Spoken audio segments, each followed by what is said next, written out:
Okay, students, now we will do question number 1 of exercise number 5.1, that is word problems related to the concept arithmetic progression. देखिए, word problems तो हैं, लेकिन word problem solve करने की नहीं है, केवल आपको केवल इतना बताना है कि कौन सी सिचुएशन एक अरिथमेटिक प्रोग्रेशन की सिचुएशन है और कौन सी सिचुएशन अरिथमेटिक प्रोग्रेशन की सिचुएशन नहीं है।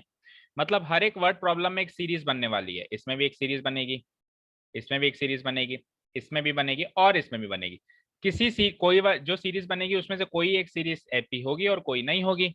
अब कैसे पता चलेगा कि कौन सी एपी है और कौन सी नहीं है? जैसे अभी हमने क्वेश्चन नंबर 4 में पता लगाया।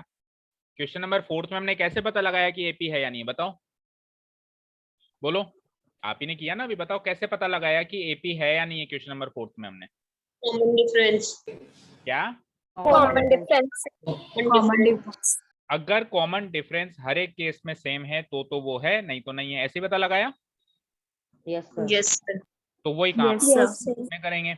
हम क्या करेंगे, वर्ड प्रॉब्लम से पहले एक सीरीज बनाएंगे और फिर उसका कॉमन डिफरेंस चेक करेंगे। अगर कॉमन डिफरेंस सारे केस में सेम है तो वो ये वाली सिचुएशन एपी की मानी जाएगी, नहीं तो नहीं मानी जाएगी। देखो क्वेश्चन क्या कहता है, in which of the following situations does the list of the numbers involve make an arithmetic progression and why. फिर रीजन भी देना है कि अरिथमेटिक प्रोग्रेशन है तो क्यों है और नहीं है तो क्यों नहीं है। तो होगी तो क्यों होगी? अगर कॉमन डिफरेंस सेम होगा यही इसका कारण हो जाएगा भाई। वाई का आंसर यही हो जाएगा कि अगर कॉमन डिफरेंस सेम है इसलिए ये है, और अगर जब नहीं होगी तो वाई का आंसर अगेन ये हो जाएगा कि कॉमन डिफरेंस सेम नहीं है इसलिए ये एपी नहीं है। Is that clear? Yes sir. Clear to all?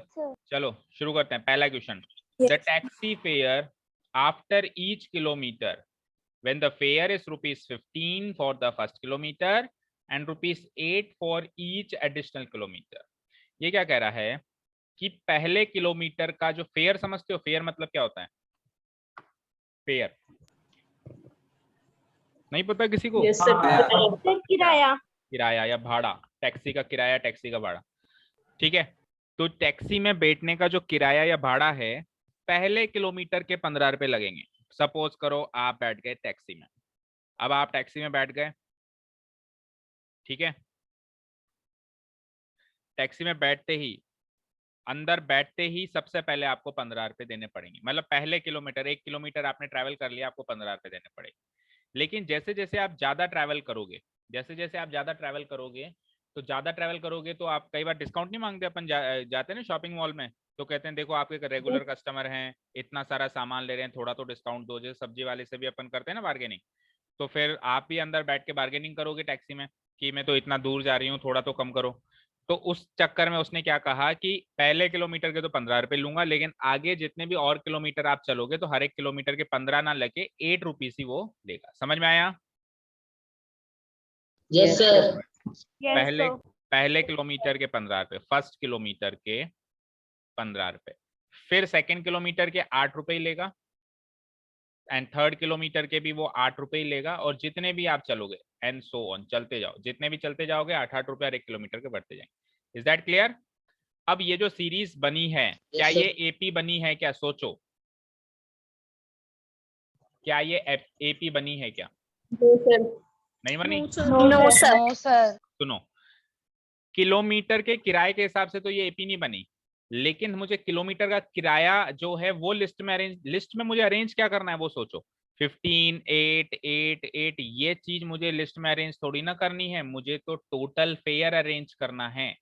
Total fair, for example अगर मैं 1 किलोमीटर चला तो मेरा किराया कितना लगा? 15 रुपए। कितना लगा? जब मैं 2 किलोमीटर चलूंगा तो मेरा किराया कितना लगेगा? सोचो सोचो। 23। Very good. देखो पहले किलोमीटर का भी तो लगेगा 15 और दूसरे किलोमीटर का कितना लगेगा? 23। अच्छा, अब 20 किलोमीटर चलोगे तो कितना लगेगा? वापस 8 और जोड़ दो, वापस 8 और जोड़ दो। तो अब जो ये लिस्ट बन रही है ये चेक करो, ये वाली लिस्ट चेक करो, क्या ये एपी बन रही है क्या? कॉमन डिफरेंस सेम आ रहा है क्या? Yes sir. 8 आ रहा है, therefore it is an AP. समझ में आया? लिस्ट में हमको रखना क्या है वो सोच के हमको चेक करना है कि एपी रखनी है, एपी बनेगी नहीं बनेगी, ठीक है ना? चलो अब इसको प्रैक्टिकली करते हैं। Start Yes, sir. Writing.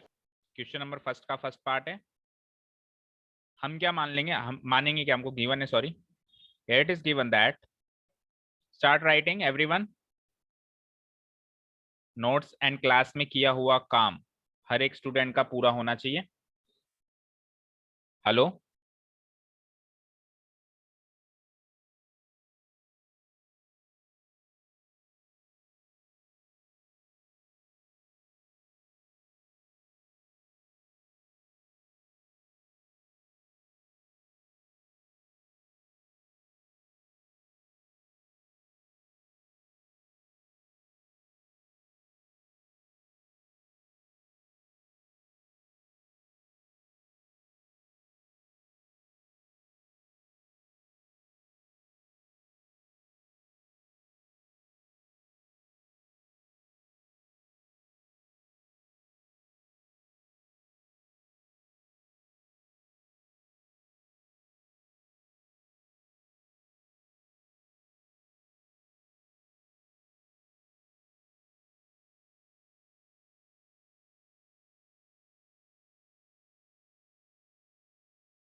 Sir mike चालू कर लो।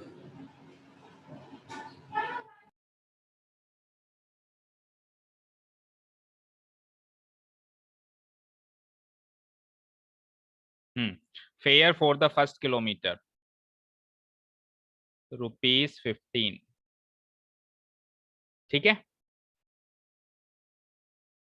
Fare for the second, fare for each additional kilometre, each additional kilometre कितना है, ₹8। दोनों बातें गिवन है, यहां तक नोट डाउन करो। Yes, sir. Now Yes, sir. Total fare, total fare when the distance traveled is 1 kilometer. Total fare when the distance traveled is 1 kilometer. अगर distance 1 kilometre travel करी तो टोटल फेयर कितना लगेगा, ₹15 लगेगा, है ना? आया ना, बताओ। Yes sir. ठीक है, अब मुझे बताना total fair when the distance travelled is 2 kilometre. जब 2 किलोमीटर में ट्रैवल करूंगा टैक्सी में बैठकर, तब मेरा टोटल फेयर कितना लगेगा? तो पहले किलोमीटर का 15 लगेगा और फिर दूसरे किलोमीटर का 8 भी तो लगेगा, तो टोटल कितना लगेगा, ₹23, है ना? आया ना, बताओ। Yes sir. Yes, sir. Yes, sir. Total fair when the distance travelled is 3 kilometre. अब इसमें तो कब तक चेक करना है, कम से कम 4 टर्म्स तो निकाल लेना, ताकि 3 तरह से हम कॉमन डिफरेंस निकाल सकें। जैसे आपके क्वेश्चन नंबर 4 में 4 टर्म्स थी, तो हम भी 4 टर्म्स निकाल लेंगे। When the distance travelled is 3 kilometre, तो 3 किलोमीटर के कितने पैसे लगेंगे? पहले किलोमीटर के 15, दूसरे किलोमीटर के 8 और तीसरे किलोमीटर के 8, टोटल कितने लगे?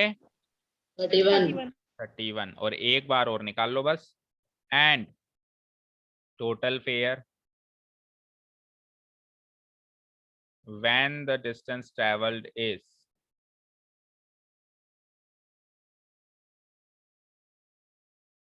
when the distance traveled is 4 kilometers। तो अब 4 किलोमीटर घूमे आए मैं टैक्सी में बैठ के, पहले किलोमीटर के 15 लगेंगे, दूसरे के 8, तीसरे के 8 और चौथे के भी 8, क्योंकि बाद में तो जितने भी किलोमीटर जाते हैं 8-8 रुपए लगते हैं। तो कितने टोटल लग गए, ऐड करो उनको। कितना? 39। 39। ठीक है, तो अब मेरे पास एक लिस्ट है, उस लिस्ट में पहली टर्म है 15, दूसरी टर्म है 23, तीसरी टर्म है 31 और चौथी टर्म है 39 यानी 39।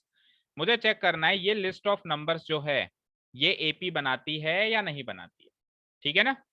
Now putting total fare in each case into a list of into a series डाल दो, list of numbers की जगह into a series, इनको एक सीरीज में डाल देते हैं। we have, तो सीरीज कैसी बनेगी बताओ। पहली टर्म 15, दूसरी टर्म 23, तीसरी 31 एंड फोर्थ वन इज 39। अच्छा आगे पता नहीं है ना कब तक बनानी है, इसलिए डॉट डॉट डॉट। ये तो हमने 4 टर्म्स बनाई है, लेकिन अभी 5 किलोमीटर का भी निकाल सकते हो, 6 का भी निकाल सकते हो। ठीक है, यहां तक हो गया note down? Yes sir. Yes sir. Yes sir. Yes sir. बस अब आप चेक कर लो, A1 हो गया मेरा 15, A2 हो गया मेरा 23, A3 हो गया मेरा 31 एंड A4 इज 39। ठीक है, hello? Yes sir.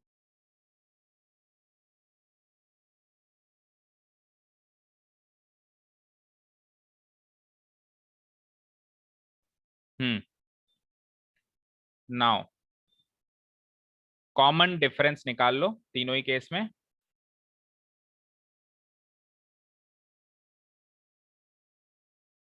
Common difference D, जिसका जनरल फॉर्मूला होता है an माइनस an माइनस 1, जो कि यहाँ पे 3 केस से निकल सकता है। पहला केस A2 माइनस A1 से, और A3 माइनस A2 से, और A4 माइनस A3 से।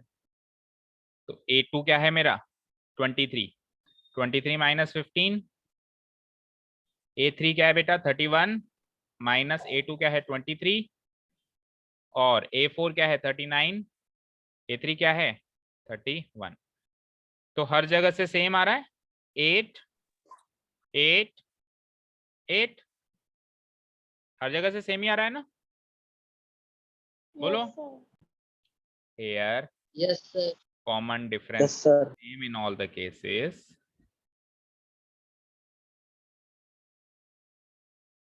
is same in all the cases, therefore it forms an AP, therefore it forms an AP। बस that's it। ये काम हमको सारे क्वेश्चंस में करना है, चारों में। हो सकता है किसी में एपी बने, हो सकता है किसी में कॉमन डिफरेंस अलग अलग आ जाए तो एपी ना भी बने, दैट इज ऑल्सो पॉसिबल। समझे बच्चा लोग? Yes sir. Yes sir. तो किया क्या हमने, कुछ अलग चीज नहीं करी। जो क्वेश्चन नंबर 4 में किया था एक्चुअली वही तो किया। क्या हमने कुछ अलग किया उससे बताओ? Question number no 4 sir. में जो किया था वही नो किया। सर। बस क्वेश्चन नंबर 4 के मुकाबले यहाँ पे हमारे पास एक्स्ट्रा काम ये है कि क्वेश्चन नंबर 4 में तो क्या था, हमको बनी बनाई सीरीज दे दी थी, बस हमको चेक करना था कि एपी है या नहीं है। जैसे ये सीरीज 4 टर्म्स की सब में सीरीज देती थी। इस क्वेश्चन में हमारे पास कुछ एक्स्ट्रा काम ये है कि सीरीज भी हमको ही बनानी है। और सीरीज कहाँ से बनानी है? गिवन वर्ड प्रॉब्लम से। जो गिवन इंफॉर्मेशन है उसको रीड करके समझ के हमको सीरीज बनाना। Clear? Yes sir. Note down हो गया सभी का? शिवम का? सर। हाँ बोलो। Yes sir. Yes sir. बोलो बेटा, कौन क्या पूछ रहा था? सर इसमें A5, A6, A7 निकालना ना? ना ऐसे निकालने में तो हम कहीं कहाँ तक भी निकाल सकते हैं, A10 तक भी निकाल सकते हैं। अगर हमको लगे कि हमारे पास सफिशिएंट टाइम है एग्जाम में तो 1-2 टर्म्स और निकाल लेना, लेकिन जितने ज्यादा टर्म्स हम ज्यादा निकालेंगे उतनी बार ही हमको डी भी निकालना पड़ेगा। अच्छा अब ये पूछ रहे हो, जैसे इसमें क्वेश्चन नंबर 3 में था, तो क्वेश्चन नंबर 3 में तो देखो बेटा उसने क्या कहा था, अगर वो एपी, क्वेश्चन नंबर 4 में सॉरी, अगर वो एपी है तो कॉमन डिफरेंस निकालकर 3 मोर टर्म्स भी लिखनी है, कहा था ना इसने, इसलिए हमने A5 A6 A7 निकाला। लेकिन ऐसा कुछ उसने वहां नहीं कहा ना, उसने ऐसा कुछ नहीं कहा वहां पे, उसने तो बस पूछा है कि कौन सी फॉलोइंग सिचुएशंस में लिस्ट ऑफ नंबर्स जो बनेगी अरिथमेटिक प्रोग्रेशन होंगी और कौन सी में नहीं होंगी, बस दैट्स इट। ठीक है, Yes, sir. Any other doubt? No? चलो No, क्वेश्चन sir. नंबर 2 पढ़ते हैं। क्वेश्चन नंबर 2 ध्यान से देखना। The amount of air present in a cylinder when a vacuum pump removes 1/4 of the air remaining in the cylinder at a time। क्या कह रहा है कि एक वैक्यूम पंप है, वैक्यूम पंप सब जानते हो, वैक्यूम क्लीनर होता है ना आजकल घरों में भी, वैक्यूम पंप जो एयर को खींचता है अपनी तरफ। तो वो जो वैक्यूम पंप है वो क्या करता है, वो एक सिलेंडर में रखी हुई एयर को खींच के बाहर निकालता है। और कितनी एयर बाहर निकालता है, जितनी भी अंदर मौजूद है उसकी 1/4 वो निकाल देता है। जितनी भी अंदर मौजूद है उसका 1/4 हिस्सा एयर वो बाहर निकाल देता है और 3/4 हिस्सा अंदर ही रहने देता है। समझ में आई बात? Yes, sir. ठीक है, अब हमको ये पता नहीं है कि पहले कितनी मौजूद है। मान लो पहले इतनी मौजूद थी, हमने वैक्यूम पंप लगाया, इसका इतनी एयर उसने निकाल दी, 1/4 हिस्सा निकाल दिया, 3/4 रहने दिया। अब कितनी मौजूद है, सेकंड टाइम पे हमारे पास यही मौजूद है, ये वाला पोर्शन मौजूद है सेकंड टाइम में। अब इसका भी 1/4 उसने निकाल दिया, मान लो ये हिस्सा और निकाल दिया। अब थर्ड टाइम में मान लो मेरे पास यही एयर मौजूद है केवल अंदर, फिर इसका भी 1/4 निकाल दिया। इस तरीके से हम जितनी बार भी वैक्यूम पंप लगाते हैं उस सिलेंडर में, तो वो जितनी भी एयर मौजूद होती है उसका 1/4 पार्ट निकाल देता है एयर का। क्लियर है यहाँ तक? इंफॉर्मेशन समझ में आई सबको? Yes, sir. Yes sir. ठीक है, तो हमको हर बारी, एक तो हमको स्टार्टिंग में और फिर उसके बाद हर बारी हमको चेक करना है कि अब कितनी एयर सिलेंडर में प्रेजेंट है। निकालने सबसे पहले स्टार्टिंग में कितनी थी, फिर पंप लगाया तो अब कितनी बची, फिर वापस पंप लगाया अब कितनी बची, फिर वापस पंप लगाया अब कितनी बची। जैसे मान लो मैंने फर्स्ट टाइम यहाँ पे पंप लगाया, ये मैंने पंप लगा दिया, अब थोड़ी कम बची होगी, फिर मैंने पंप लगा दिया, फिर अब थोड़ी सी और कम बची होगी, फिर मैंने पंप लगा दिया, फिर। तो ये जो अमाउंट ऑफ एयर यहाँ पे मौजूद है, इसको अगर मैं एक लिस्ट में रखूं तो क्या ये एपी बनेगा या नहीं बनेगा, ये मुझे चेक करना है। क्लियर है क्वेश्चन सबको? Yes, sir. अच्छा, अब देखो इस क्वेश्चन में प्रॉब्लम ये है, फर्स्ट क्वेश्चन आसान इसलिए था क्योंकि फर्स्ट क्वेश्चन में पहला नंबर गिवन था भाई 15 है, पहला फर्स्ट टर्म मुझको लिस्ट की फर्स्ट टर्म मैंने ए की वैल्यू 15 मुझे गिवन थी। लेकिन यहाँ पे मुझे कहीं पर भी ये नहीं दे रखा कि शुरुआत में मेरे पास कितनी एयर है। नहीं है ना गिवन, बोलो गिवन है क्या मुझे कि शुरुआत में एयर कितनी है? No, sir. तो इसीलिए मुझे कुछ ना कुछ मानना पड़ेगा कि मेरे पास शुरुआत में मान लो इतनी एयर है। तो अब क्या मान सकते हो, या तो आप एक्स यूनिट्स मान लो, लेकिन एक्स यूनिट से आप बहुत ज्यादा कंफ्यूज हो जाओगे, कैलकुलेशन भी बड़ी मुश्किल हो जाएगी। तो हम एक ऐसा फिगर मानते हैं जिससे कैलकुलेशन थोड़ी सी आसान लगे।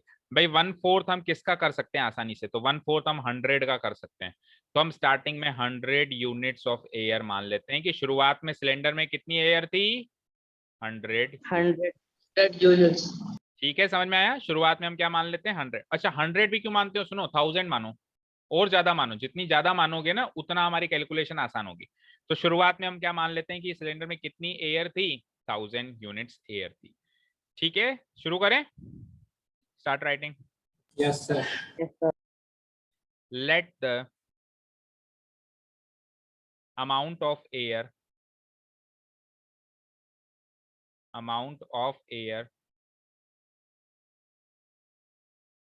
present in the cylinder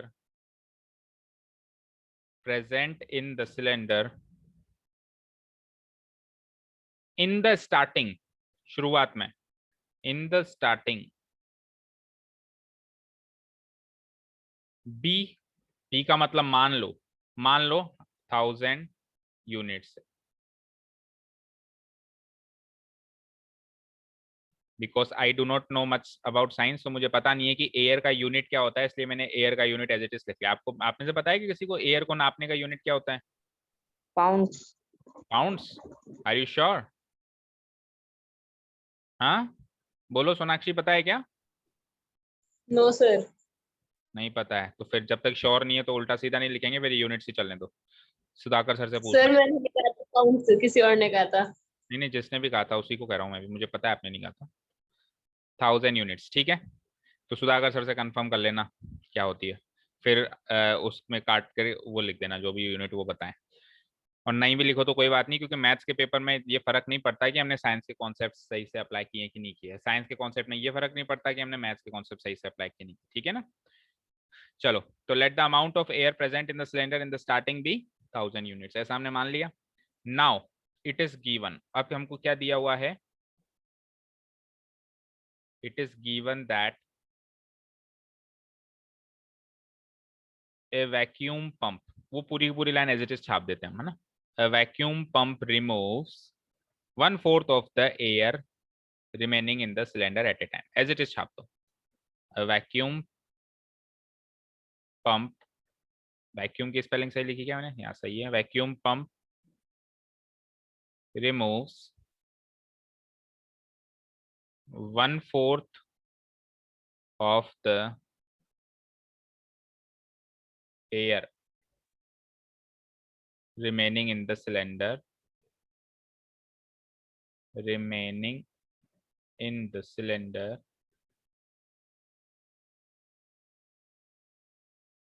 at a time।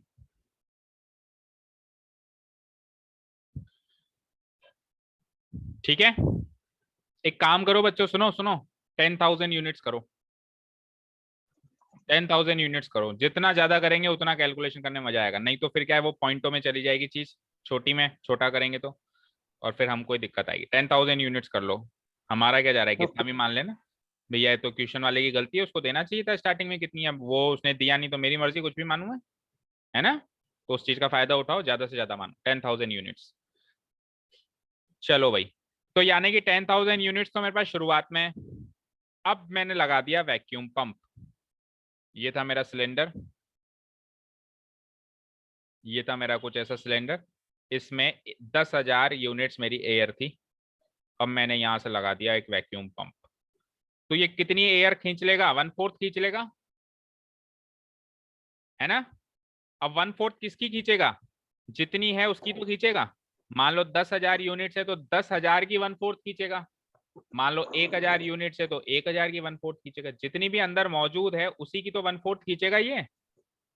समझ में आया? Yes, sir. ठीक है। तो now it is given that a vacuum pump removes 1/4 of the air remaining in the cylinder at a time. So the air removed, कितनी remove हुई check करो, removed after first case लिखा था या क्या लिखा था, आफ्टर फर्स्ट ट्रायल लिख लो, पहले ट्रायल के बाद कितनी एयर रिमूव होगी, 1/4 रिमूव होगी। मौजूद कितनी थी, 10,000। इसको हम काटेंगे तो ये हो जाएगा 2500, बिफोर से काटेंगे तो Yes, ये sir. 2500 हो जाएगा ना। तो 2500 यूनिट्स जो है वो रिमूव हो गए। यहां तक क्लियर है? Yes sir. इतनी Yes, तो sir. रिमूव हुई है, तो इतनी रिमूव हुई है तो फिर अब बची कितनी, वो निकाल लेते हैं। Now air remaining in the cylinder, air remaining in the cylinder कितनी बची है, पहले कितनी थी, शुरुआत में कितनी मानी थी हमने, 10,000। 10,000. निकली कितनी, 2500। 2,500. अब बचेगी कितनी, माइनस करो, 7,500. 7,500 यूनिट्स, इतनी एयर बच गई अंदर। Is this clear? क्लियर है यहां तक? Yes, sir. Yes, sir. अब वापस सेकंड ट्रायल लगा रहे हैं हम, ठीक है। वापस हम क्या कर रहे हैं, हम 3 ट्रायल तो लगाएंगे कम से कम, ताकि 3-4 केस तो बने हमारे पास। तो वापस हम सेकंड ट्रायल लगा रहे हैं। Again the air removed after second trial, first trial में तो इतनी रिमूव हुई थी, अब सेकंड ट्रायल में कितनी रिमूव होगी। Again the air removed after second trial, तो वो हमेशा 1/4 ही रिमूव करता है, लेकिन किसका, जितनी मौजूद है उसका। तो पिछली बारी तो मौजूद 10,000 यूनिट्स थी, लेकिन अब तो केवल इतनी सी मौजूद है ना। तो अब की बार 10,000 थोड़ा ना आएगा, अब की बार 7,500 आएगा, समझे। जितनी मौजूद है उसी का तो 1/4 निकालेगा, समझे क्या। तो अब की बार कितनी रिमूव होगी, 1/4 ऑफ 7,500। चलो इसको सॉल्व करो। तो 4 से 1 टाइम बचा 35, 4 8 जा 32, फिर बचा 30 का मतलब हो गया 4 7 जा 28, फिर बचा 2 और 0 20, 4 5 जा 20। तो अभी भी ये पूरा पूरा कट गया, लेकिन नेक्स्ट टाइम में पॉइंटों में आ ही जाएगा। एक जीरो और बढ़ा लेते ना तो नहीं आता शायद, चलो कोई बात नहीं। 1875 यूनिट्स। तो सेकंड टाइम में देखो थोड़ी सी कम निकली है। पिछली बार 2500 यूनिट्स निकल गई थी, सेकंड ट्रायल में कम निकली है। क्यों? क्योंकि मौजूद भी तो कम थी। पिछली बार मौजूद भी ज्यादा थी तो उसका ज्यादा निकाली हमने, और इस बार मौजूद भी 7,500 ही थी तो फिर हमने 1875 निकाल दी। चलो भाई इतनी निकल गई। अब कितनी मौजूद है, नाउ एयर रिमेनिंग। अच्छा यहाँ पे भी लिख लो बेटा ना, आफ्टर फर्स्ट ट्रायल इतनी बची, आफ्टर फर्स्ट ट्रायल इतनी बची, और अब after second trial in the cylinder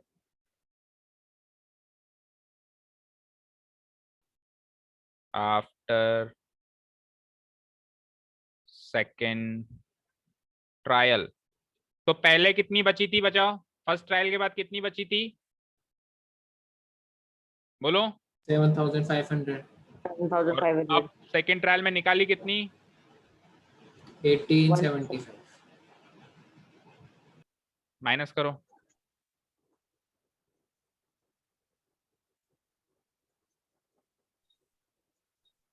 तो इतनी बच गई, अब माइनस करोगे तो बोलो। Yes sir. देखो यहाँ पे जब हम रिमूव कर रहे हैं ना, तो वहां पे आफ्टर मत लगाओ, क्योंकि रिमूव कर रहे हैं अभी, आफ्टर का मतलब है रिमूव करने के बाद। तो यहाँ पे डालो आप इन द फर्स्ट ट्रायल, पहली ट्रायल में कितनी निकली, पहली ट्रायल के बाद कितनी बची, फिर सेकंड ट्रायल में कितनी निकली, और सेकंड ट्रायल के बाद कितनी। तो आफ्टर जब रिमेनिंग की बात हो तब लगाना, जब हम एयर रिमूव कर रहे हैं तो इन प्रीपोजिशन लगाएंगे। ठीक है, एक चांस और मार लेते हैं, ठीक है। अगेन अगेन, ये नोट डाउन हो गया ना, ऊपर कर दूं उसको scroll. Yes sir. Again the air removed in the third trial. अब थर्ड ट्रायल में कितनी निकलेगी सोचो। अब तो पॉइंटों में जाएगी जाएगी, कोई नहीं रोक सकता, जाने दो कोई बात नहीं। इन द थर्ड ट्रायल वही 1/4 करूंगा मैं। किसका किसका 1/4 करूंगा बोलो। 5,625। 5,600 जो लास्ट में बची है उसका, जो लास्ट में बची है उसका। अब इसको करना ही पड़ेगा, ये हो जाएगा 5,625 अपॉन 4। चलो पॉइंटों में लेके आओ उसको। 4 1 जा 4, बचा 16, यानी 4 4 जा 16, फिर 2 से कटेगा नहीं तो 0 लगाएंगे, 25 हो गया, 4 6 जा 24, रिमाइंडर बचा 1, 1 and 0 becomes 10, यानी 4 2 जा 8, बचा 2, 2 and 0 20, 4 5 जा 20। इतनी फास्ट आपकी कैलकुलेशन भी होनी चाहिए for securing good marks in board exams. अब पूछो अपने अपने आप से कि इतनी फास्ट कैलकुलेशन है, किस किस की है बताओ। अब मेरी तो नहीं है। नहीं है अभी। मेरी भी नहीं है। चलो इतनी फास्ट नहीं, थोड़ी सी तो ठीक है। मतलब इस 5,625 को सर इसकी हाफ तो है। 5,625 को 4 से डिवाइड करने के लिए कहीं ऐसा तो नहीं करते हो बच्चों की तरह? नहीं सर, ऐसा तो इतना नहीं। भी बुरा नो नो सर। सर। तो कम से कम इतना भी बुरा हाल तो नहीं होना चाहिए कि इसको डिवाइड करने के लिए अलग जाना पड़ रहा है बच्चों की तरह। कम से कम इसको यहाँ के यहाँ डिवाइड तो कर पाए हम। 4 1 जा 4, 4 1 जा 4, यानी 1 बच गया, 16 हो गया, 4 4 जा 16, फिर 2 नहीं कट रहा, 0 लगा दिया, 25 हो गया, 4 6 जा 24, 1 बच गया, 1 0 लगा दिया, 4 2 जा 8, 2 बच गया, 20 हो गया, 4 5 जा 20। ठीक है, तो इतनी हमने रिमूव कर दी थर्ड ट्रायल में। तो अब थर्ड ट्रायल के बाद बची कितनी वो भी निकाल लो। So air remaining in the cylinder, बस ये लास्ट है, इसके बाद कोई ट्रायल नहीं करेंगे, हम थक गए कर करके। Air remaining in the cylinder ही खाली कर दिया सारा। आफ्टर द थर्ड, सर आएगा हाँ ना? हाँ बोलो क्या हुआ? Air remaining in the cylinder after the third trial. तो थर्ड ट्रायल में कितनी बची? पहले कितनी बची थी? 5625 यूनिट्स। उसमें से कितनी निकाल दी हमने? 140। चलो माइनस करो, माइनस करो, देखो कितनी जल्दी करते हो आप। 100 में से 25 गया 75, अच्छा 4, 14 में से गया 8, 1 2 4 218 units. 412 4218 4218.75 units. the 4 to Yes, sir. 8.7 units. सबका यही आ रहा है? Yes sir. yes sir ठीक है, चलिए तो अब काफी हो गए ट्रायल्स। अब अपन लिस्ट बनाते हैं, लिस्ट ऑफ नंबर्स। तो देखो हमारे पास क्या क्या चीजें हैं, हमारे पास कौन कौन सी लिस्ट है। एक लिस्ट तो है हमारे पास एयर रिमूव की गई, कि हमने कितनी कितनी रिमूव करी, और एक है एयर रिमेनिंग, बची कितनी। जैसे कि पहली बार में रिमूव करी थी 2500, सेकेंड टाइम में 1875 ही करी है ना, और थर्ड टाइम में कितनी रिमूव करी बताना? ये 1406.25, ये थर्ड टाइम में रिमूव करी। तो एक लिस्ट तो इसकी भी बन सकती है। अच्छा एक लिस्ट इसकी भी बन सकती है कि कितनी मौजूद है। तो शुरुआत में कितनी मौजूद थी? 10,000 यूनिट्स। फिर 2500 निकालने के बाद कितनी बची थी? 7500 यूनिट्स। फिर ये निकालने के बाद कितनी बची थी? 5625 यूनिट्स। और लास्ट में फाइनली कितनी बची हमारे पास? 1406। बची कितनी? 4218.75. 4218.75 तो हमको क्वेश्चन के हिसाब से देखना है कि हमको लिस्ट जो बनानी है, लिस्ट ऑफ नंबर्स, वो एयर रिमूव्ड की बनानी है या एयर रिमेनिंग की बनानी है। पढ़ो क्वेश्चन पढ़ो, क्या कह रहा है? The amount of air present in the cylinder. तो वो रिमूव की नहीं बना रहा, वो किसकी बनवा रहा है कि प्रेजेंट कितनी है सिलेंडर में, रिमेनिंग कितनी प्रेजेंट है। तो यानी कि मुझे लिस्ट किसकी बनानी है? सेकंड वाली लिस्ट बनानी है, ये वाली। और फिर मुझे इस लिस्ट को चेक करना है कि क्या ये लिस्ट एपी बनाएगी या नहीं बनाएगी। क्लियर है? समझ आया? Yes sir. yes sir यानी मुझे लिस्ट किसकी बनानी है? देखो 10,000 पहला टर्म, शुरुआत में 10,000 था, निकालने के बाद सेकंड बारी में 7,500 बचा, थर्ड बारी में निकालने के बाद कितना बचा था? ये 5625, ठीक है। और फोर्थ बारी में, सेकंड बारी में सॉरी, निकालने के बाद ये बचा था, एंड थर्ड बारी में निकालने के बाद ये बचा। चलो तो लिखिए, now putting the air remaining in the cylinder, air remaining in the cylinder after each trial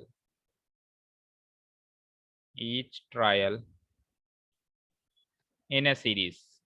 उस बची हुई एयर को एक सीरीज में डाल रहे हैं, इन ए सीरीज। वी हैव, बोलो सबसे पहले 10,000 मान ली थी हमने, 10,000। पहली ट्रायल के बाद कितनी बची थी? 7,500। थर्ड ट्रायल के बाद 5625, एंड फोर्थ ट्रायल में लास्ट में कितनी बची है? 4218.75। हो सकता है इसकी भी मैं 1/4 निकाल के फिफ्थ ट्रायल की भी बना सकता हूँ, तो इसलिए मैं क्या डाल दूंगा? कॉमा लगा के डॉट डॉट डॉट। ठीक है? Yes sir. Yes sir. So check करो, इसको मैं डाल देता हूँ A1 10,000, कॉमा इसको डाल देते हैं A2 7,500, कॉमा इसको डाल देते हैं A3 5,625, कॉमा इसको डाल देते हैं A4, क्या हो जाएगा? 4218.75। अच्छा इस तरह के क्वेश्चंस एग्जाम में नहीं आते लिटरली। अगर आपको मैं कहूँ भी चेक करो कि एपी है या नहीं है, चांसेस कम है मतलब आने के, लेकिन ये क्रूशियल होते हैं बहुत क्वेश्चंस। मतलब ये करने से हमारी अंडरस्टैंडिंग क्लियर होती है, तो इनको करना जरूरी होता है। एग्जाम में तो जो एक्चुअली क्वेश्चंस आएंगे वो सेकंड एक्सरसाइज से शुरू होंगे, सेकंड एंड थर्ड एक्सरसाइज के क्वेश्चंस आने के चांसेस ज्यादा रहेंगे। वर्ड प्रॉब्लम्स वहां पे भी होंगे, ऐसा नहीं कि वर्ड प्रॉब्लम्स यहाँ है, वहां पे भी होंगी। ठीक है, नाउ कॉमन डिफरेंस डी।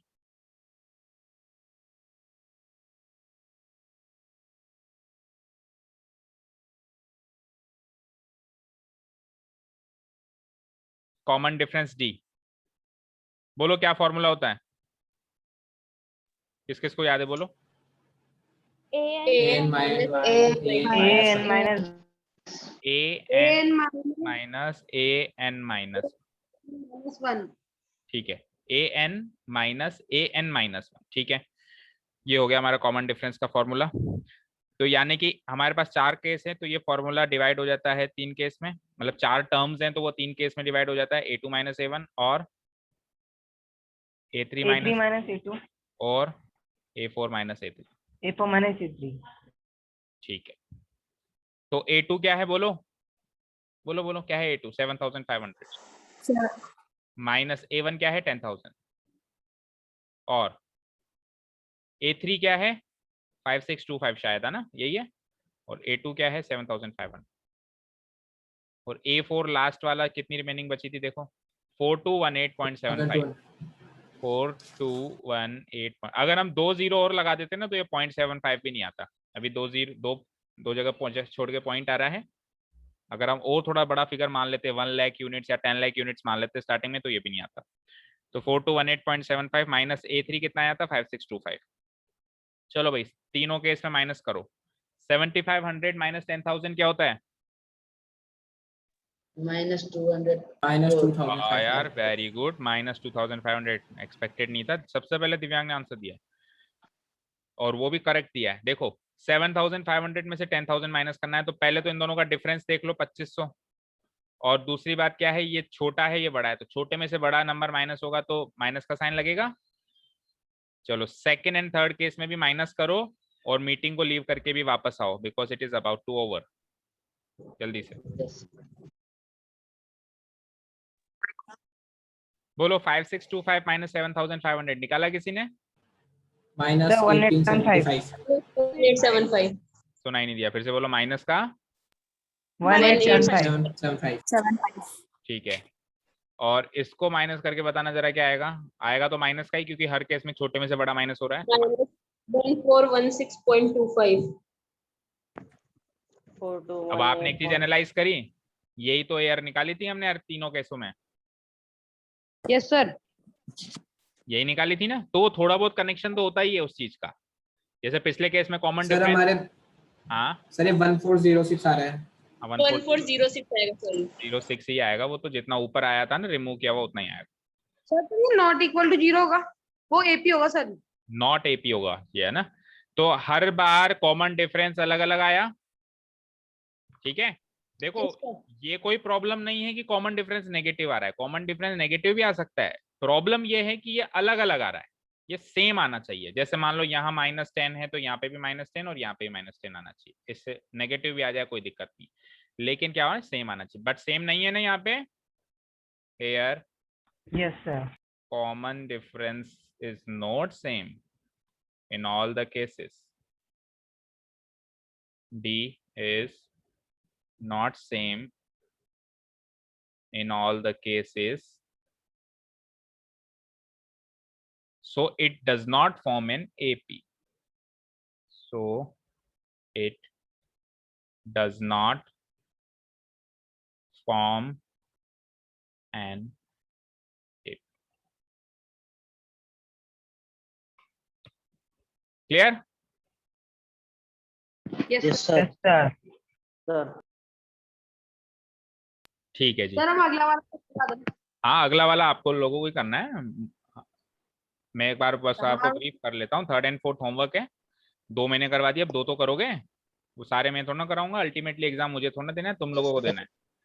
हाँ तो मैं ब्रीफ कर रहा हूँ 3rd and 4th, ब्रीफ कर रहा हूँ मतलब समझा रहा हूँ, करना आपको होमवर्क में, ध्यान से सुनना बच्चों, फिर कोई बाद में कल ये मत कहना कि सर मुझे समझ नहीं आया था, समझा रहा हूँ ध्यान से सुन लो।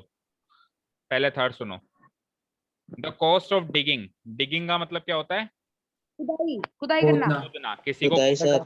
जमीन को खोदना है ना, मिट्टी बाहर निकालना उसकी। तो खड्डा खोदते हैं, जब भी हम जमीन को खोदते हैं, जैसे मान लो जैसे यहाँ पे वेल को खोद रहा है, वेल का मतलब होता है कुआं, तो कुएं को खोदने का खर्चा आएगा, कोई भी मजदूर आएगा उसको खोदेगा तो खर्चा तो आएगा या नहीं आएगा, बताओ कॉस्ट आएगी ना उसकी। मान लो कोई आएगा सर. मान लो कोई इंस्ट्रूमेंट से भी खोदते हैं हम, जैसे आजकल बोरवेल करवाते हैं तो बोरवेल की भी मशीन आती है, तो वो खर्चा होता है ना कुल मिला के, तो ये कॉस्ट की बात हो रही है। कि एक कुएं को खोदने का जो कॉस्ट है, जो खर्चा है, वो क्या है? वो ये है, after every metre of digging, जैसे जैसे आप एक एक मीटर खोदते जाओगे तो वो खर्चा अलग अलग होता जाएगा। क्या है खर्चा? पहले मीटर का खर्चा है 150 रुपये, मतलब आपने एक ही मीटर की खुदाई कराई तो 150 रुपये लगेंगे आपके, ठीक है। लेकिन बाद में सुनो, राइजेस बाय रुपीस, राइज यानी बढ़ जाना, वो बढ़ जाता है 50 रुपये से हर अगले मीटर के लिए, यानी अगले मीटर में 150 नहीं 50 रुपये बढ़ा के लेगा, वो 200 लेगा। समझा क्या? समझे क्या बेटा? Yes sir. समझे? अगले मीटर में वो 200 लेगा, उससे अगले मीटर में उससे और 50 ज्यादा लेगा, 250 लेगा, उससे अगले में और 50 ज्यादा लेगा, यानी कि ये राइज करता जाएगा 50-50 रुपए से हर एक सब्सिक्वेंट मीटर में। समझ में आया? सब्सिक्वेंट मतलब Yes, बाद sir. में हर एक मीटर, क्योंकि जितना ज्यादा हम जमीन के अंदर खुदाई करेंगे उतना ज्यादा मशीन पे भी प्रेशर पड़ेगा, प्लस मजदूर खोद रहा है तो उसको भी दिक्कत आएगी। तो जितना ज्यादा वो अंदर जाएगा उतना ज्यादा वो ज्यादा पैसे लेगा ना, ठीक है? Yes sir. तो हमको चेक करना है कि ये जो लिस्ट ऑफ नंबर्स बनेगी वो एपी बनेगी। ऑब्वियसली एपी बनेगी, साफ साफ दिख रहा है, कुछ कुछ पहले की तरह ये क्वेश्चन, ठीक है। A1 हो जाएगा ये, A2 हो जाएगा ये, A3 हो जाएगा ये, एंड A4 क्या होगा? चौथे मीटर की कॉस्ट कितनी है बताओ? 300। अच्छा, इसमें A1, इसमें प्लस करके मत लिखना, ऐसे मत लिखना कि A1 तो हो गया 150 और A2 हो गया, इन दोनों का टोटल करके, जैसे हमने पिछले फर्स्ट क्वेश्चन में तो हमने क्या किया था कि A1 लिखा था हमने 15, A2 हमने लिखा था 15 में 8 जोड़ के 23, फिर 8 जोड़ के 31। इसमें ऐसा मत करना, इसमें A1 ही ये है, क्योंकि इसमें हर एक मीटर के बाद की जो कॉस्ट है उसी की लिस्ट बनानी है। लिस्ट किस चीज की बनानी है वो सुनो, लिस्ट बनानी है कॉस्ट की। किस चीज की कॉस्ट? हर एक मीटर, after every metre of digging जो कॉस्ट आ रही है। तो पहले मीटर की कॉस्ट आ रही है 150, सेकंड मीटर अगर हम और खुदाई करवा लेते हैं तो हमारी कॉस्ट जो है वो 150 प्लस 50 यानी 200 आएगी। थर्ड मीटर के लिए 200 प्लस 50 250 आएगी, एंड फोर्थ मीटर के लिए 250 प्लस 50 300। चार केसेस बना लेना, तो वहां से आप देखोगे तो कॉमन डिफरेंस सेम ही आएगा 50-50 का। So it is an AP, it forms an AP. हो जाएगा? Yes sir. ट्राई करना। चलो अब करते हैं फोर्थ वाला, the amount of money in the account every year. हर साल मेरे खाते में कितना पैसा होगा, इसकी मुझे लिस्ट बनानी है। जैसे कि पहले तो हम स्टार्टिंग में ले लेंगे, जैसे स्टार्टिंग में कितने 10,000 रुपये, 10,000 रुपये स्टार्टिंग में मेरे खाते में है, तो ये तो हो जाएगा एज इट इज A1। अब A2 क्या होगा? अगले साल मेरे खाते में जितने पैसे होंगे वो A2 होगा। अब अगले साल कितने होंगे? कुछ ब्याज भी मिलेगा मुझे बैंक की तरफ से, तो ब्याज क्या मिल रहा है ध्यान से सुनो, 8% पर एनम का मुझे ब्याज मिल रहा है, और वो भी कंपाउंड इंटरेस्ट मिल रहा है। अब आप समझते हो compound interest and simple interest में क्या डिफरेंस होता है? Yes sir. बताओ। Yes sir. बताओ, बोलो क्या डिफरेंस होता है, बोलो। सर फॉर्मूला बताना है क्या? ना, फॉर्मूला थोड़ा ना पूछा मैंने तो पूछा कि डिफरेंस क्या है कंपाउंड इंटरेस्ट में एंड सिंपल इंटरेस्ट में। अगर मैं आपको कहूं कि आप मुझे पैसे उधार दे दो, मैं आपको ब्याज दूंगा, तो आपने मुझसे पूछा कि सिंपल इंटरेस्ट देगा या कंपाउंड इंटरेस्ट देगा, तो मुझे क्या कहना चाहिए? मेरा फायदा किस में? सिंपल इंटरेस्ट देने में फायदा है कि कंपाउंड इंटरेस्ट देने में फायदा? और आपका फायदा किस में? भाई सिंपल इंटरेस्ट लेने में फायदा है कि कंपाउंड इंटरेस्ट लेने में? दोनों में क्या डिफरेंस होता है ये पूछ रहा हूँ। सर ये शायद कंपाउंड, वो कंपाउंड वाला तो है ना, साल वो महीने का होता होगा, और एनम पूरे साल का होता होगा। ठीक है एनम सर मैं बताऊं क्या? ठीक है, शिवम कभी ब्याज का काम कर मत लेना, बर्बाद हो जाएगा। सर हाँ बताओ सर आप। सर जो कंपाउंड इंटरेस्ट होता है ना, जो हाँ। सिंपल इंटरेस्ट होता है ना, उसमें तो केवल जो प्रिंसिपल अपना अमाउंट होता है ना उसी के हाँ ऊपर इंटरेस्ट होता है। और बिल्कुल। जो कंपाउंड इंटरेस्ट होता है ना, उसके अंदर जो हाँ प्रिंसिपल के ऊपर जो इंटरेस्ट लगता है, अगर अगले साल जो बढ़ता है ना, तो उस हाँ। इंटरेस्ट का भी इंटरेस्ट उसके ऊपर लगता very good, very good, excellent, clap करो भाई सब पेश के लिए, बहुत अच्छे। देखो, एक आपने वर्ड सुना होगा, अपने पेरेंट्स को बोलते हुए सुना होगा या कहीं भी सुना होगा, ब्याज पर ब्याज। सुना है? Yes sir. ब्याज पर। Yes sir. तो ब्याज पर ब्याज होता है कंपाउंड इंटरेस्ट, और केवल मूल पर ब्याज, मूल मतलब हमारा प्रिंसिपल अमाउंट, वो होता है सिंपल इंटरेस्ट। ये तो है कंपाउंड इंटरेस्ट और ये है सिंपल इंटरेस्ट। अब एक एग्जांपल ले लेते हैं। सपोज करो अब शिवम को एक तो शिवम है और एक दीपेश है। सर मैं तो कर सकता हूँ ना ब्याज का काम। हाँ तो तेरे को करवा रहा हूँ ना, देख, एक शिवम ने किया और एक दीपेश ने किया ब्याज का काम, है ना। शिवम ने क्या करा, 10,000 रुपये दिए किसी को उधार और दीपेश ने भी 10,000 दिए उधार। शिवम ने दिया 5% सिंपल इंटरेस्ट के हिसाब से, दीपेश ने भी वही 5% दिया लेकिन कंपाउंड इंटरेस्ट के हिसाब से। उसने सिंपल इंटरेस्ट के हिसाब से दिया और इसने कंपाउंड इंटरेस्ट के हिसाब से। शुरुआत में कितनी रकम दी दोनों ने, 10-10 हजार रुपये। तो मुझे बताओ आफ्टर 1 ईयर कितना ब्याज मिलेगा उसको, शिवम को। 5% निकालो। अच्छा 500 थोड़ा सा अजीब सा फिगर है, 10 कर लो उसको, 10% कर लो ताकि कैलकुलेशन इजी हो जाए। तो 10% जोड़ो इसका 10,000 का और बताओ दोनों को कितना ब्याज मिलेगा, बोलो। 100 रुपीज। 10,000 का 10% 100 रुपीज होता है। सर 1000 1000। तो शिवम को अगले साल वो 10,000 पे जो उसने दिए तो उसको 10,000 तो मिलेंगे ही मिलेंगे, लेकिन 10% ब्याज भी तो मिलेगा।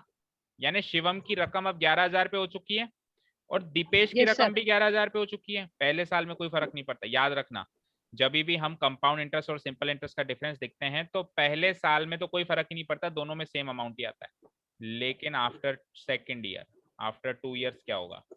अब सुनो, सिंपल इंटरेस्ट में दिया हुआ पैसा वापस 10% 10,000 पे ही कैलकुलेट होगा, लेकिन कंपाउंड इंटरेस्ट पे दिया हुआ पैसा 10% 11,000 पे कैलकुलेट होगा।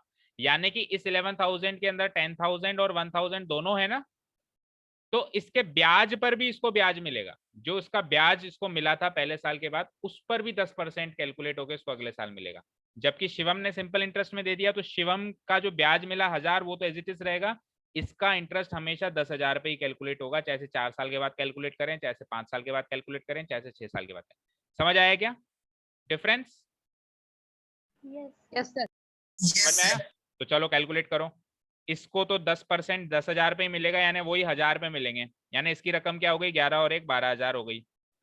12,000। इसको 11,000 पे 10% मिलेगा, तो 11,000 का 10% निकालो, कितना होगा, 1,100 रुपए। 1100। 1100 और रकम इसकी ऑलरेडी 11,000 तो थी सही, तो 11,000 और 1,100 कितने हो गए, 12,000। तो देखो 2 12,000 साल के एंड में 100 रुपए का फायदा हुआ इसको, दीपेश को, शिवम के मुकाबले। यस और ये जैसे जैसे टाइम आगे चलता जाएगा तो ये फायदा बढ़ता जाएगा। आफ्टर 3 इयर्स इसको तो आज भी 10% 10,000 का ही मिलेगा, तो यानी 1,000 वापस 1,000 जुड़ेगा इसका, 13,000 वापस 1,000 ही जुड़ेगा। इसका तो हर साल 1,000 पे ही जुड़ेगा क्योंकि इसने सिंपल इंटरेस्ट पे दिया है। और इसका 10% किस पे जुड़ेगा बताओ दीपेश? 12,000। एग्जैक्टली जो पिछले साल इसने रकम जोड़ी उस पे इसको 10% मिलेगा। ये होता है कंपाउंड इंटरेस्ट, ब्याज पे ब्याज। तो 10% 12,100 का निकालोगे तो एक जीरो हटा दो, बस 1,210 रुपए। 1210। 1210 इसमें ऐड करो, 13 200 नहीं होगा, शायद 10 होगा। तो देखो नेक्स्ट ईयर के एंड में इसकी रकम 13,000 हो गई और इसकी 13,210 रुपए हो गई, तो 210 ज्यादा हो गई। पहले साल के एंड में तो दोनों की रकम बराबर ही थी, दूसरे साल के एंड में इसकी 100 रुपए ज्यादा हुई और तीसरे साल के एंड में इसकी 210 ज्यादा हो गई, 4 साल के एंड में और ज्यादा होती जाएगी। तो क्लियर है simple interest and compound interest का फंडा? अच्छा अब ध्यान से देखो, इस सीरीज को ही देख लो, आप खुद पता लगा लोगे कि कौन सी सीरीज एपी बना रही है। कौन सी सीरीज एपी बना रही है? Simple interest. Simple interest AP बनाती है, कंपाउंड इंटरेस्ट वाली सीरीज एपी कभी नहीं बनाती। और हमारा क्वेश्चन क्या है, चेक करो, कंपाउंड इंटरेस्ट दैट मीन्स हमारी ये क्वेश्चन में एपी नहीं बनेगी, इसमें एपी नहीं बनेगी। और अगर इधर ही कंपाउंड की जगह मैं सिंपल लिख दूं, सिंपल इंटरेस्ट लिख दूं, तो फिर एपी बनेगी।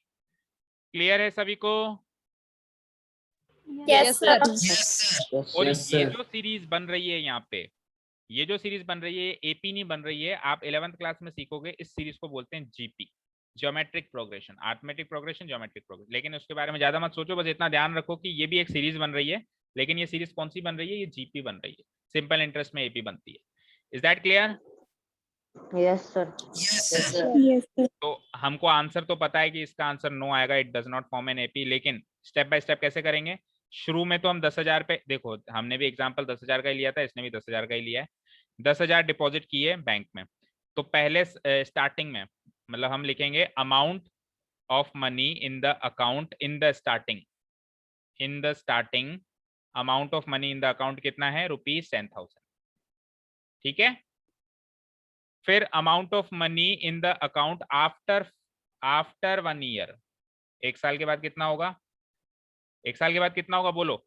10,000 तो होगा ही होगा, प्लस इस 10,000 का 10% और होगा, ब्याज मिल गया ना। 10% कितना है? 8 है, 8 कर दो, कोई बात नहीं। तो कितना हो जाएगा 1 साल के बाद? 10,000 तो मूल रकम थी मेरी, 0 से 0 घटाया, 800 रुपये ब्याज दे दिया बैंक ने। वैसे देती नहीं है कोई भी बैंक इतना ब्याज, तो चलो ये अच्छी बैंक है, 10,800। तो आफ्टर 1 ईयर मेरा 10,800 हो गया। आफ्टर 2 ईयर देख लो, चलो आफ्टर 2 ईयर क्या होगा? कंपाउंड इंटरेस्ट चल रहा है बेटा, तो कंपाउंड इंटरेस्ट पे अब 8% 10,000 पे नहीं लगेगा, किस पे लगेगा? 10,800 पे। कंपाउंड इंटरेस्ट चल रहा है ना। अगर यही सिंपल इंटरेस्ट चलता तो मेरा ये 8% हर साल 10,000 पे ही लगता है, यानी हर साल 800 ही बढ़ते मेरे। क्लियर है? तो 2 साल के बाद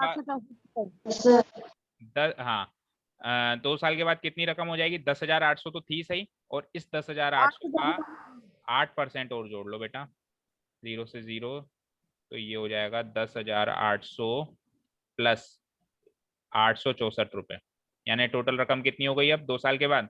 जोड़ो, 8 और 8 16, यानी 11,664. तो स्टार्टिंग में ये, यानी ये तो हो गया A1, ये हो गया मेरा A2, ये हो गया मेरा A3, और A4 और निकाल देना, क्योंकि जैसा हमारा ट्रेंड है हम 4 टर्म्स निकालते ही हैं। आफ्टर 3 इयर्स इधर लिख देता हूँ। क्या करोगे आफ्टर 3 इयर्स? 2 साल के एंड में कितनी रकम थी? 11,600, ये तो रहेगी, और इसी रकम का 8% ब्याज और मिल जाएगा। तो इसको सॉल्व कर लेना, अब ये पॉइंट में आएगा समथिंग, वो हो जाएगा मेरा A4। और फिर हम सीरीज बना देंगे A1 A2 A3 A4, और फिर जब हम कॉमन डिफरेंस निकाल लेंगे तो वो 100% इक्वल नहीं निकलेगा, वो हमको साफ साफ दिख रहा है। देखो यहाँ पे तो डिफरेंस 800 का है, यहाँ पे ही डिफरेंस बढ़ गया 864 का हो गया, और फिर आगे और बढ़ जाएगा। ठीक है, हो जाएगा अब ये question? Yes, sir. Yes, sir.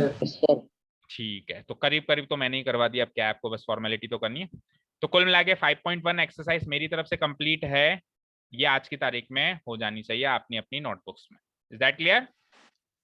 Yes, sir. Yes, sir. और कल से हम नेक्स्ट एक्सरसाइज का इंट्रोडक्शन शुरू कर देंगे, which is nth term of an AP. और एक्चुअली मेरा चैप्टर यहाँ से स्टार्ट हो रहा है, जो मेन क्वेश्चंस एग्जाम में आने लायक हैं, एक्चुअली मेरा यहाँ से चैप्टर शुरू हो रहा है ना। तो कल की क्लास मिस मत करना, क्योंकि इंपॉर्टेंट कॉन्सेप्ट है, शुरू से ही समझ में आएगा तो समझ में आएगा, बाद में समझ नहीं आएगा। क्लियर? होमवर्क कर लेना आज अपना अपना सब, कोई डाउट हो तो पूछ लेना, ठीक है? Thank you, sir.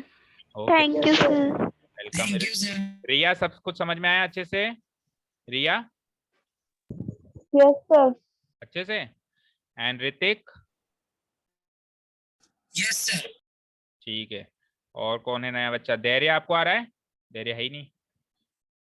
और कौन है? आकांक्षा आपको आ रहा है? Yes, sir. तीव्र आपको आ रहा है? Yes, sir. ठीक है, चलो सब बच्चे अपना अपना होमवर्क कर लेना। Thank you so much for listening to us. Have a nice day and keep learning. Bye bye. Bye, sir. Bye sir.